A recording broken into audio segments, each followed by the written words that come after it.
Hi, I'm Carl Turner, reporting for Pixels and Pills from the BDI Social Communications and Healthcare Conference, and I'm here with Jenna Woodul. Thanks for agreeing to speak with us. Thanks, it's nice to be here.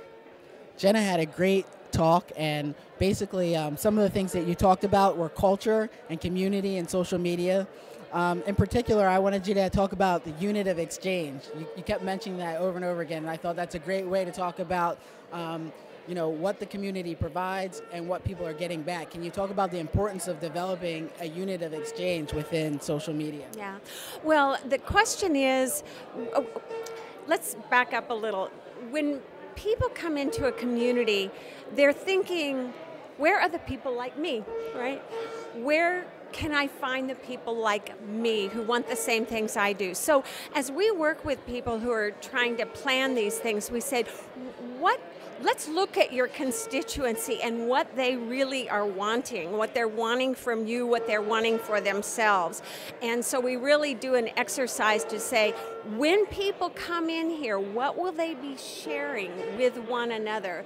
And how does that give them what they need? And how does that also meet your business goals? So I talked about recipes. In a healthcare community, that is not the core unit of the exchange. People, I think, for the most part, are looking for information, and they're looking for support, and they're looking for other people who are experiencing the same things that I'm experiencing and how they handle them.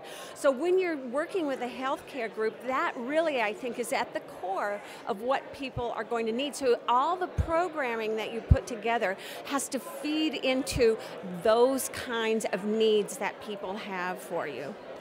Okay, and you also spoke about moderation and the need for a great moderator. Can you talk about some of the benefits that come from having great moderation and also some of the drawbacks that come from having terrible moderation? Yeah. Well, we all know, sort of, if you bring people into your house, say you have somebody at a party at your house or something, you bring people in, you don't just send them into an empty room and go to the movies, right? I mean, you work the room, you introduce people to one another, you tell people what the others are doing, you give them something to do. Maybe they're chopping celery in the kitchen while we're all starting to talk. But the main thing is that a social engagement moderator can bring people out and see what they need, welcome them, orient them, give them a sense of who else is here, and make some introductions. So that gets people talking. When we talk about healthcare, I think you also need what I call the credentialed moderator. And the credentialed moderator is also in the community interacting with people, but this is the person who may be a healthcare professional, maybe a physician or a nurse. Or they may have just a very deep knowledge of the product so that they can bring a correction to misinformation, that type of thing. Give more of the medically sound kind of point of view and that sort of thing. But you don't want them to just come in now and then and do that, because otherwise the community's like, well, who are these people, right?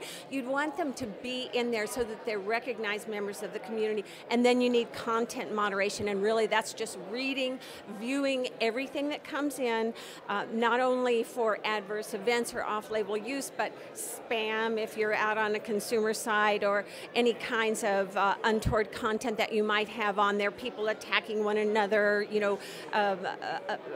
profanity, obscenity, those kinds of things. That it's up to you to keep that social venue on track and comfortable so that people feel safe in a place where they can share and get what they need out of it.